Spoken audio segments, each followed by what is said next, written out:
हुआ 17 सितंबर को police action हुआ और पुलिस एक्शन जब हुआ, पुलिस एक्शन में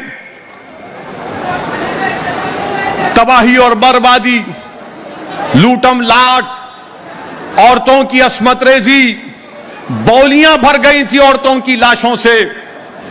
तो पंडित नेहरू वजीर आजम थे, उन्होंने गवर्नमेंट ऑफ इंडिया ने पंडित सुंदरलाल की एक कमेटी को भिजाया कि हैदराबाद जाओ और जाकर मालूम करो कि क्या हालात हैं, क्या वाकयात हैं। तो पंडित सुंदरलाल के साथ काजी अब्दुल गफ्फार भी थे। वो हैदराबाद को आए। कब आए हैदराबाद को? हैदराबाद को आए 29 नवंबर 1948 को।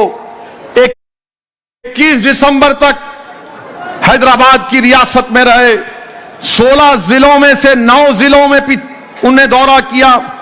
7 डिस्ट्रिक्ट हेडक्वार्टर पर गए, 21 शहर में गए, 23 गांव में गए और रिपोर्ट बनाकर पंडित सुंदरलाल ने लिख कर दिया नेहरू को, मरकजी हुकूमत को, कि हैदराबाद में 40,000 लोगों का कत्लेआम हुआ। 40,000, 40,000 लोगों का कत्लेआम हुआ। हम यही बोलते हैं कि आप उस रिपोर्ट को बताओ, मान लो उसको। ये मेरी रिपोर्ट नहीं थी, ये निजाम की भी रिपोर्ट नहीं थी, ये तो नेहरू ने पंडित सुंदरलाल को भिजाया था और उस रिपोर्ट में लिखा गया था कि बौलियां भर गई थी। एक बौली से तो बच्चे, जब लाशें निकाली गई तो बुरखे में एक औरत है और उसके सीने से लगा हुआ उसके बेटे की लाश भी निकली। ये तारीख है, इसको कोई डिनाई नहीं कर सकता। आप मानो पंडित सुंदरलाल की रिपोर्ट को। मैंने पढ़ा पंडित सुंदरलाल की रिपोर्ट को। नेहरू मेमोरियल में दिल्ली में आज भी चले जाओ, रिपोर्ट आपको मिल जाएगी। बताओ भाजपा वालों, क्या तुम मानोगे इस रिपोर्ट को? यह रिपोर्ट है, तो उस वक्त हैदराबाद में ये तमाम मुखालिफिन बोलिए नहीं नहीं ये रिपोर्ट गलत है। हैदराबाद में कोई बाहर का आदमी नहीं आ सकता था क्योंकि मिलिट्री थी। कैसे अंदर आ गए पंडित सुंदरलाल? उनको स्पेशल परमिशन मिला। मिलिट्री के जनरल जे.एन. चौधरी थे, चौधरी साहब थे, उन्होंने उनके साथ दौरा किया। वो रिपोर्ट है आज भी, मगर तुम नौजवान पढ़ते नहीं हो। जब से ये सेल फोन आया, लाइब्रेरियां और किताबें वीरान पड़ चुकी हैं। तुमको सिर्फ सेल फोन पे टिकटॉक से, इंस्टाग्राम से मोहब्बत है नौजवानों, तुमको तारीख पढ़ने से मोहब्बत नहीं है।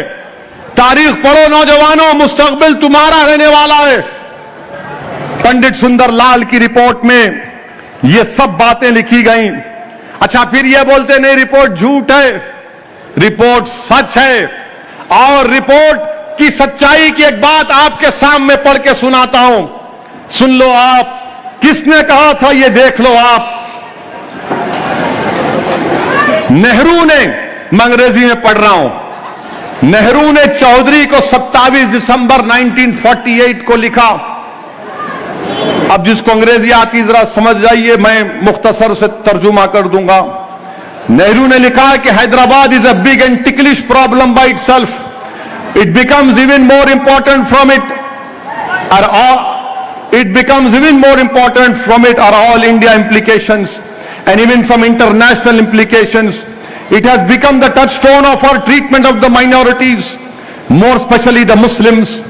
Whatever the facts might be, there can be no doubt that Muslims not only in Hyderabad but outside believe that the Hindus of Hyderabad, or some of them, have behaved very badly towards the Muslims after the surrender.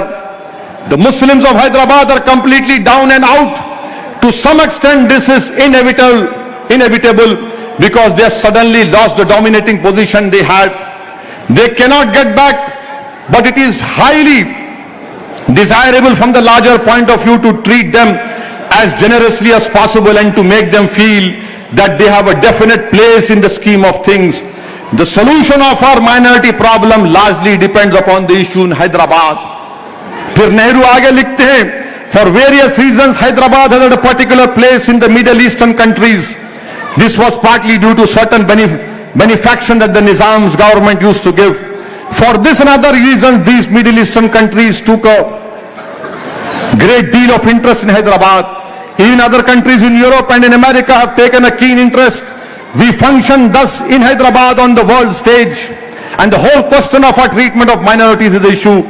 Pakistan, of course, will make the most of anything it can get hold of against us. फिर आगे नेहरू ने लिखा, a very large number of Muslims in Hyderabad depended on government employment. If they find that this is close to them, they will despair and probably take to communist methods.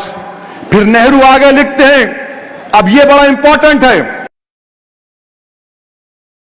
और नरेंद्र मोदी तक ये बात पहुंचेगी कि नेहरू ने क्या कहा. नेहरू ने कहा कि my own impression is that much of the trouble in Hyderabad on the part of Hindus was due to the Arya Samaj elements as well as certain RSS elements. The Arya Samaj in Hyderabad has been for many past years a very troublesome body and has done a lot of mischief. The Hindu Mahasabha also is usually functioning from Maharashtra, has done the same in past years and added to the political and communal difficulties. These elements will no doubt try their best in the present circumstances to carry on their old ways, but with added vigor. This should be watched carefully. I gather an impression, how far it is correct I do not know, that the retaliation or whatever it was against the Muslims took place far more, had relatively suffered less from the Razakar atrocities. If this is true, this leads me to think that the special elements from inside Hyderabad or outside were largely responsible for their misdeeds. ये कहां पर बोला नेहरू ने? SWJN volume 9 page number 275 276. ये नेहरू ने कहा. ये बोलते, अच्छा फिर ये सबके सब बोलते हैं कि मुसलमान पुलिस सेक्शन से पहले मुसलमानों में रजाकारों ने भी हिंदुओं पर जुल्म किया और हिंदू भाइयों की तरफ से भी मुसलमानों पर जुल्म हुआ. ये कोई इनकार नहीं कर सकता है, तारीख का हिस्सा है. पंडित सुंदरलाल की रिपोर्ट से कह रहा हूं मैं. अगर बयान करूंगा, पंडित सुंदरलाल की रिपोर्ट पढ़ूंगा, तो तुम यहां से रोते हुए नहीं जाओगे, हिचकियां लेकर जाओगे अपने घरों को. अगर मैं पंडित सुंदरलाल की रिपोर्ट की 2 पैराग्राफ पढ़ूंगा तो पूरा मजमा हिचकियां लेकर अपने घरों को जाएगा. मगर मैं तुमको रुलाना नहीं चाहता, क्योंकि मैं तुमको उम्मीद देना चाह रहा हूं कि हैदराबाद भारत का हिस्सा बना, वो हमारे लिए फख्र का और हमारे लिए खुशी की मिसाल है.